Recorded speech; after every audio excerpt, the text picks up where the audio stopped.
잠시 준비한 짧은 영상을 보시겠는데요. 제목은 스쿨버스에서 하차할 때 행복한 오빠입니다.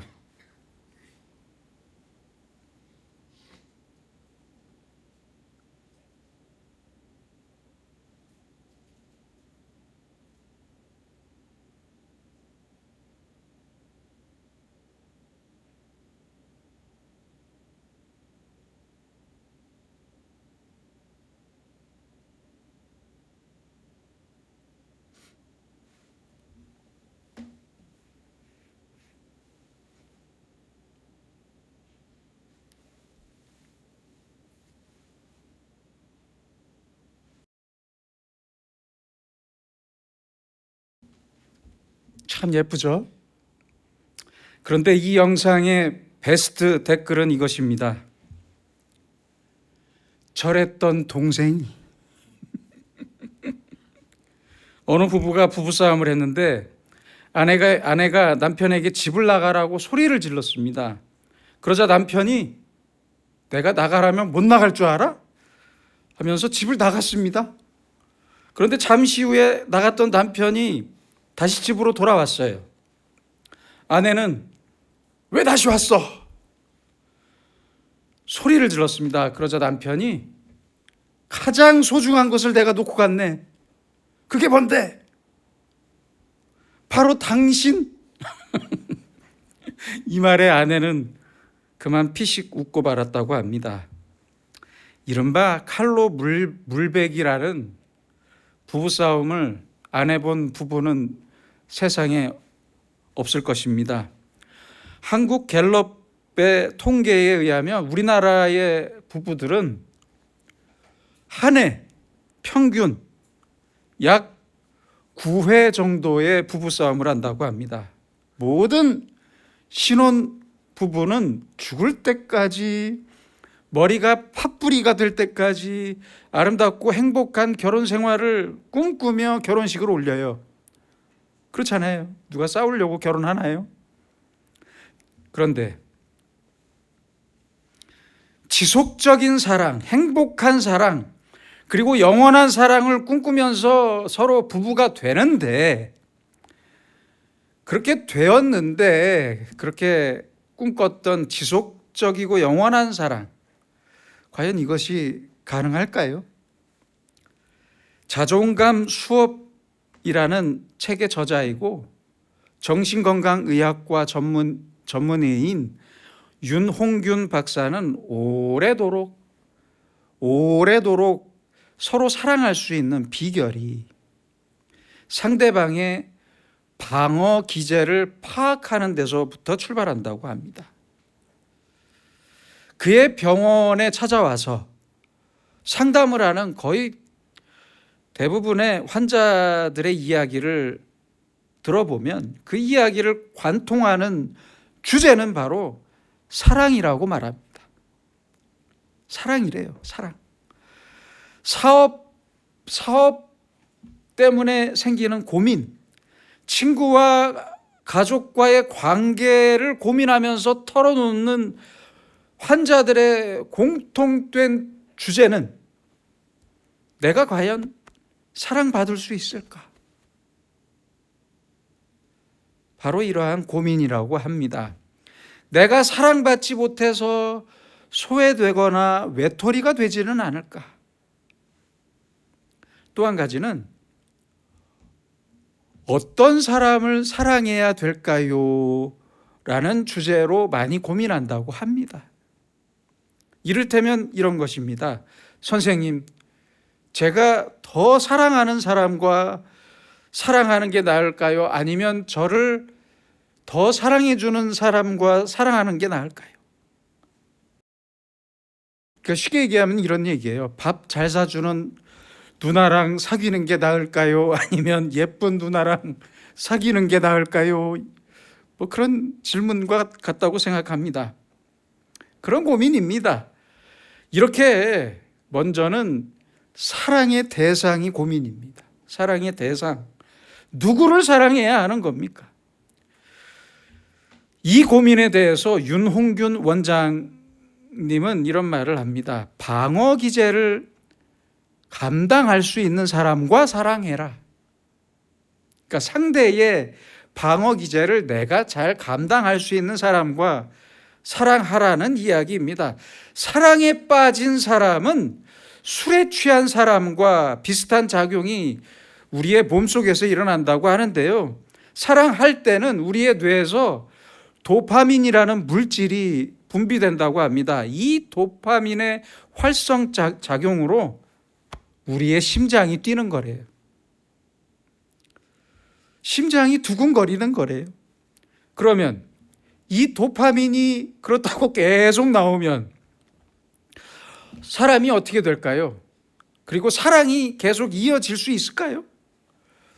도파민이라는 물질이 계속 나오지 않는 이유는 간단합니다. 건강에 좋지 않대요. 도파민이 계속 나오면 건강에 좋지 않습니다. 그래서 도파민이 분비된 다음에는 가바라는 이름의 호르몬이 분비된다고 합니다. 바로 이 상태가, 이 가바라는 호르몬이 분비되는 상태가 바로 권태기라고 합니다. 제 얘기가 아니에요. 정신과 의사분의 말씀이에요. 그래서 과학자들은 사랑의 유효기간, 즉 도파민이 많이 나오는 기간, 다시 말하면 콩깍지의 기간을 3개월에서 3년 정도로 보고 있습니다. 도파민이 많이 나오는 기간이 그렇게 길지가 않아요.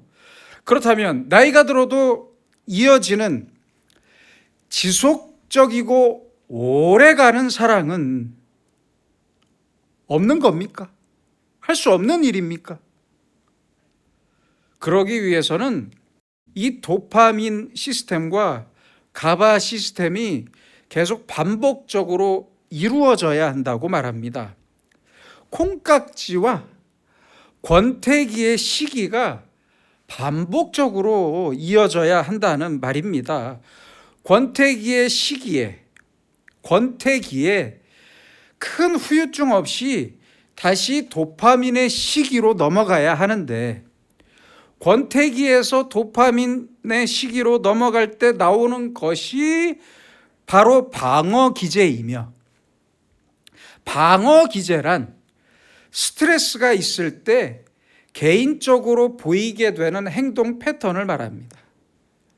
권태기뿐만 아니라 인간관계 안에서 갈등이 있을 때, 허무함이나 무기력에 빠졌을 때 내가 어떤 행동을 하느냐, 바로 이것이 방어 기제입니다.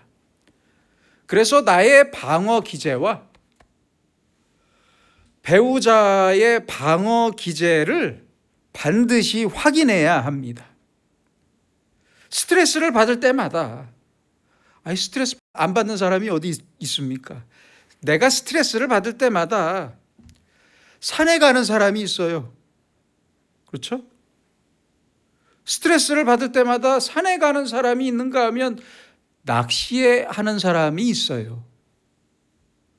갈등이 생길 때마다 핸드폰을 끄고 잠적하는 사람도 있어요. 그렇잖아요? 아무 말도 안 하는 사람이 있어요. 사람마다 달라요. 인간 관계가 어려울 때마다 남 탓을 하고 이간질을 하는 사람도 있어요. 그렇게 해야 스트레스가 풀린대요. 이것이 바로 그 사람만의 독특한 방어 기제입니다. 방어 기제. 예를 들면 갈등이 있을 때 어떤 사람은 상대방과 눈을 마주치면서 이야기를 해야 하는 사람이 있는가 하면, 갈등이 있을 때 꼭 산에 가야만 한다는 사람이 사랑에 빠졌어요. 그럼 어떻게 될까요? 이 사랑이 쉽겠습니까? 그러한 이야기입니다. 그런데 방어 기제는 오랜 시간 동안, 오랜 시간에 걸쳐 만들어진 것이기 때문에 변화되기가 쉽지 않습니다. 바꾸기가 쉽지가 않아요. 결론적으로 윤홍균 박사는 이 방어 기제가 성숙해야 한다고 말합니다. 내가 먼저 성숙한 방어 기제를 가지고 있어야 한다. 세련된 방어 기제를 가져야 한다고 말합니다. 동시에 상대방에게 내가 원하는 것은 이라고 나의 방어 기제를 반드시 말해야만 한다고 합니다. 그래야 사랑이 오래 간대요. 알아서들 하세요. 내가 원하는 건 혼자 10분만 있으면 돼. 미안하지만 그 시간 동안만 나를 건드리지 않으면 돼. 건드리지 말고 기다려줘. 나는 힘들 때 반드시 말을 해야 돼. 수다를 떨어야 돼. 한 2,000단어 넘게 말해야 돼. 그러니까 해결책을 제시하지 말고 내 잘못이라고만 말하지 말고 그냥 내 말을 듣고 끄덕끄덕 고개만 끄덕여 줘. 이렇게 말을 하래요. 이렇게 자기 자신만의 방어 기제를 반드시 말해야 한다고 합니다. 사랑하는 사람에게, 배우자에게. 그리고 한 번에 변할 수는 없지만 조금씩이라도 성숙한 방어 기제로 반드시 바꿔야만 한다고 말합니다. 이렇듯 인간 관계 안에서 그리고 부부 관계 속에서 지속적인 사랑은 참 이게 쉬운 이야기가 아닙니다. 쉬운 말이 아니에요. 결국 사랑의 문제는 감성의 문제가 아니라 지성의 문제라는 뜻입니다. 이게 뭐 감성의 문제가 아니에요. 이 의사를 방문한 환자들의 공통적인 문제와 고민이 사랑의 문제이듯이 우리 모든 인간은 사랑을 떠나서는 살 수 없습니다. 살 수 없는 존재예요. 우리에게 있어 사랑은 그래서 곧 생명입니다. 생명. 단순한 문제가 아니에요, 이게. 그렇다면 우리는 어떻게 사랑해야 합니까? 오늘 성경 본문 8절에서 말씀합니다. 하나님은 사랑이심이라. 하나님은 사랑이시다. 호 데오스 아가페 에스틴. 아주 유명한 말입니다. 하나님은 사랑이다. 하나님에 대한 정의가 아주 이렇게 깔끔하게 한 문장으로 기록된 곳이 성경 전체에서 오늘 본문의 8절과 함께 또한 같은 장인 16절에 하나님은 사랑이시라, 딱 여기 두 곳뿐입니다. 대단한 말씀이에요. 하나님은 사랑이시다. 하나님은 사랑이다. 그 사랑은 생명이고 우리를 살리셨다. 우리도 그러니 서로 사랑하자. 바로 이것이 오늘 성경 본문의 주제입니다. 하나님의 사랑 때문에 우리가 살아 있습니다. 그 사랑 때문에 우리가 살아갈 수 있습니다. 하나님의 사랑이 없다면 그 어떤 생명도 살아갈 수 없는 거예요. 그렇잖아요. 내 존재의 가치, 내 존재의 이유, 내 생명의 연속성이 바로 하나님의 사랑에 달려 있습니다. 그래서 하나님께서는 오늘도 지금도 우리를 사랑하고 계십니다. 나를 사랑하십니다. 그 크신 사랑 속에 내가 있습니다. 우리가 있습니다. 계속해서 하나님께서는 내가 너를 사랑한다라고 말씀하십니다. 그 사랑을 나타내시고 보여주십니다. 요한복음 3장 16절입니다. 하나님이 세상을 이처럼 사랑하사 독생자를 주셨다. 얼마나 기가 막힌 말씀입니까? 나를 사랑하십니다. 어떻게 해요? 자기 아들을 죽이실 만큼. 아주 구체적으로 십자가를 통해서 우리를 사랑하셨고 지금도 우리를 사랑하십니다. 나를 사랑하십니다. 지금도 계속해서 우리에게 사랑을 말씀하십니다. 내가 너를 이만큼 사랑한다. 이 사랑의 고백이 여러분은 들리십니까? 듣고 계십니까? 이 구체적인 고백이 바로 나를 위한 하나님의 사랑의 고백입니다. 십자가는 내가 너를 이처럼 이만큼 사랑했다 라는 하나님의 자기 희생적인 고백입니다. 자기 희생적인 계시입니다. 사랑의 고백이에요. 사랑의 계시예요. 죄인을 사랑하기 위하여 죽으셨습니다. 그 죽음이 나를 살리셨습니다. 그리고 계속해서 말씀하십니다. 이 사랑을, 내 사랑을 믿으라고 계속 말씀하십니다. 내가 너를 사랑하는 것을 믿으라고, 이 사랑을 받아들이라고, 그리고 이 사랑 안에서 행복하라고 말씀하십니다. 그리고 이 사랑처럼, 내가 너를 사랑하는 것처럼 너도 서로 사랑하라 라고 말씀하십니다. 너도 남을 사랑하라고 말씀하십니다. 사도 바울은 로마서 5장 6절과 8절 그리고 10절에서 말씀합니다. 우리가 연약할 때에 기약대로 그리스도께서 경건하지 않은 자를 위하여 죽으셨도다. 우리가 아직 죄인 되었을 때에 그리스도께서 우리를 위하여 죽으심으로 하나님께서 우리에 대한 자기의 사랑을 확증하셨느니라. 우리가 원수 되었을 때에 그의 아들의 죽으심으로 말미암아 하나님과 화목하게 되었다. 참 얼마나 귀한 말씀입니까? 이 구절은 그대로가 사도 바울의 신앙 고백이며 믿음의 고백이며 사랑의 고백이기도 합니다. 연약할 때, 내가 연약할 때, 내가 죄인 되었을 때, 그리고 하나님과 원수 되었을 때 이미 벌써 그때부터 나는 하나님의 크신 사랑을 받고 있었습니다. 받고 있었어요. 이미.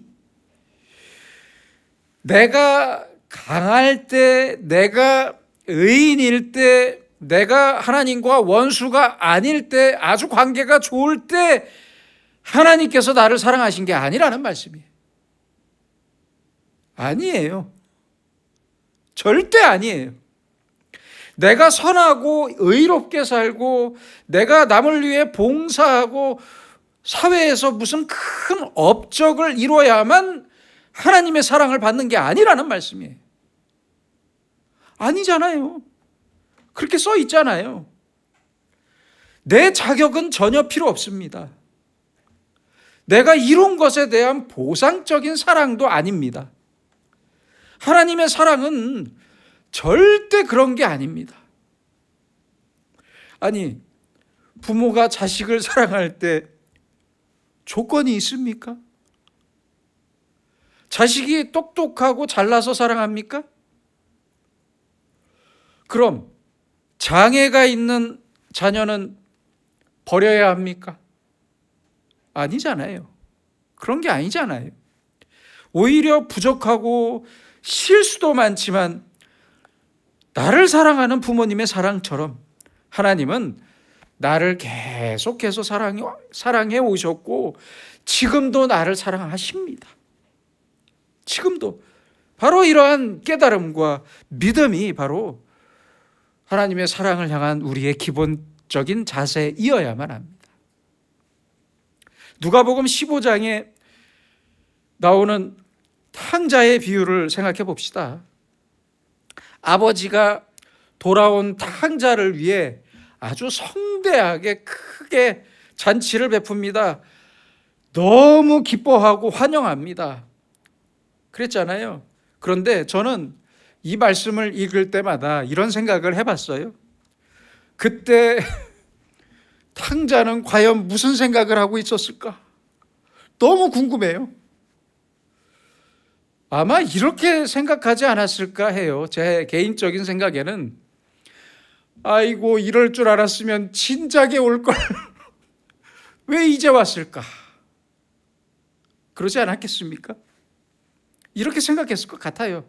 아버지가 나를 버렸을 것이라고 생각했겠지만 집에 돌아와 보니 그게 아니었습니다. 탕자의 아버지는 집 나간 탕자가 돌아왔기 때문에 용서했겠습니까? 아니에요. 절대 아니에요. 아버지는 이미 탕자가 돌아오기 훨씬 전부터, 집을 나가기 전부터 계속 사랑했고, 탕자를 사랑했고, 이미 용서했고, 매일 기다리고 있었습니다. 매일. 바로 이것이 하나님의 사랑이라는 거예요. 이게 하나님의 사랑이라는 말씀입니다. 그렇다면 이 사랑을 받은 우리는 어떤 반응과 사랑을 하며 살아야 하겠습니까? 미국의 심리학자이자 정신분석학자였던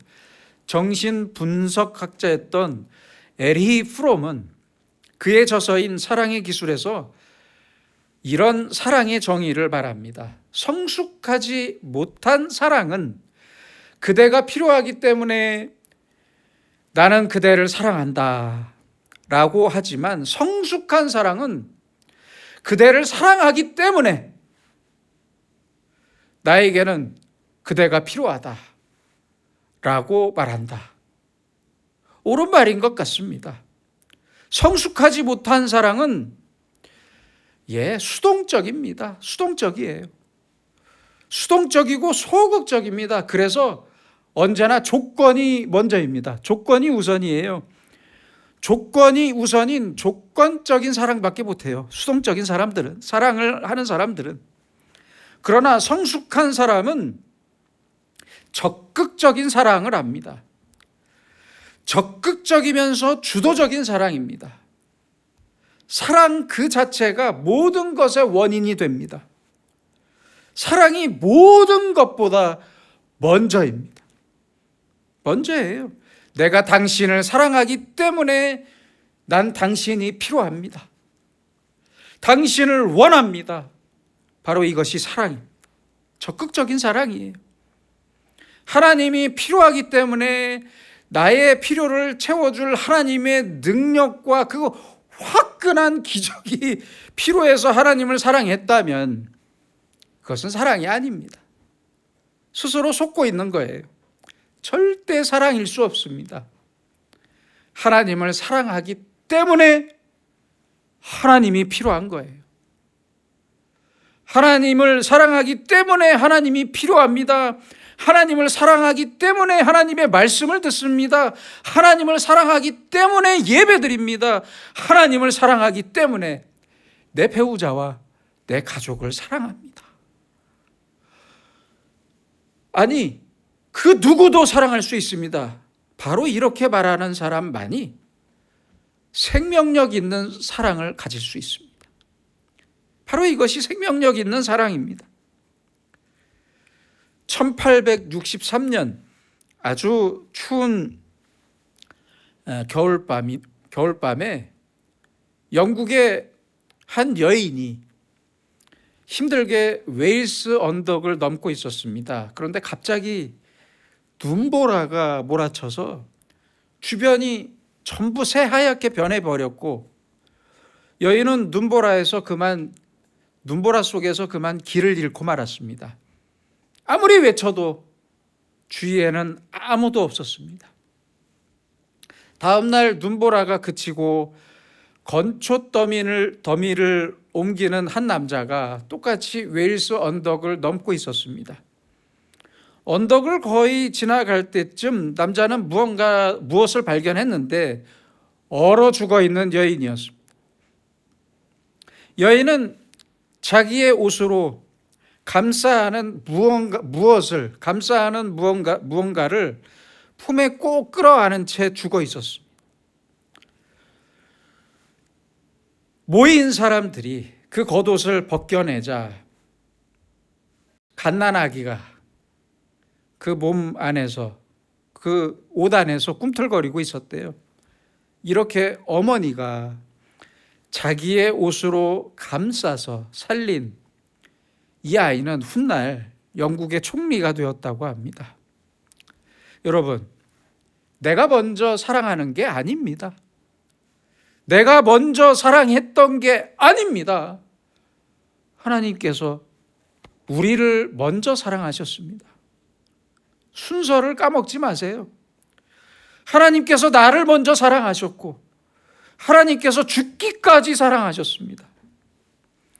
내가 병들었습니까? 실패했습니까? 돌아보면 그것도 하나님의 사랑이었습니다. 그것도 하나님의 사랑이었어요. 내가 죄인입니까? 나 같은 큰 죄인을 살리기 위해서, 그래서 남들보다 나에게 더 많이, 더 특별한 사랑을 하나님께서 이미 주셨습니다.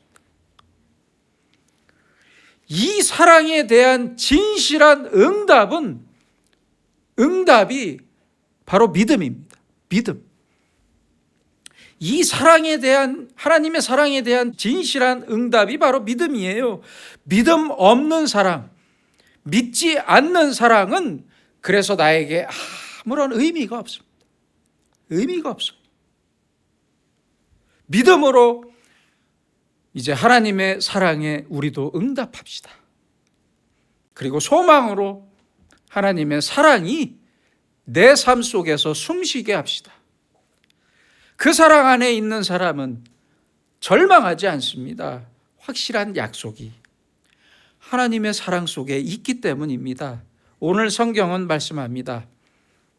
하나님이 이같이 우리를 사랑하셨은즉 우리도 서로 사랑하는 것이 마땅하도다. 마땅하도다. 이유가 없어요. 서로 사랑하는 데는. 마땅히 사랑하는 것, 당연히 사랑하는 것, 바로 이것이 우리가 믿는 기독교의 핵심 윤리입니다. 핵심적인 윤리.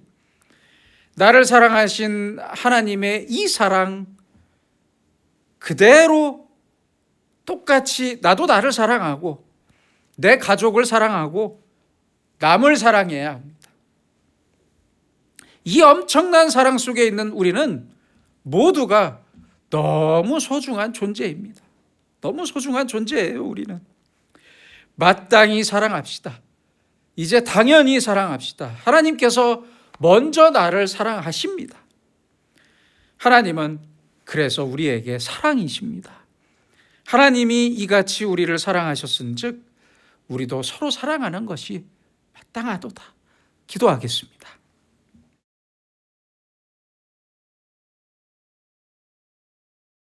나보다 먼저 우리를 사랑하셨고 사랑하시는 주님, 늘 하나님의 사랑을 받고 있지만 우리는 그 사랑을 모를 때가 많습니다. 내가 지치고 슬프고 괴로울 때마다 하나님은 나와는 전혀 상관없는 분인 줄 알았습니다. 그러나 하나님은 항상 나의 곁에 계셨고 흔들림 없이 나와 우리를 사랑하셨습니다. 모든 일과 모든 관계 속에서 하나님께서는 한결같이 우리와 함께 하셨고 우리를 사랑하셨습니다. 이제는 이 귀한 사랑을 내 가슴 깊이 소유하고 이 사랑을 믿고 이 사랑을 소망하면서 주님의 사랑을 베풀고 당연히 사랑하고 마땅히 사랑하는 우리가 되어 살게 하여 주시옵소서. 예수님의 이름으로 기도드립니다. 아멘.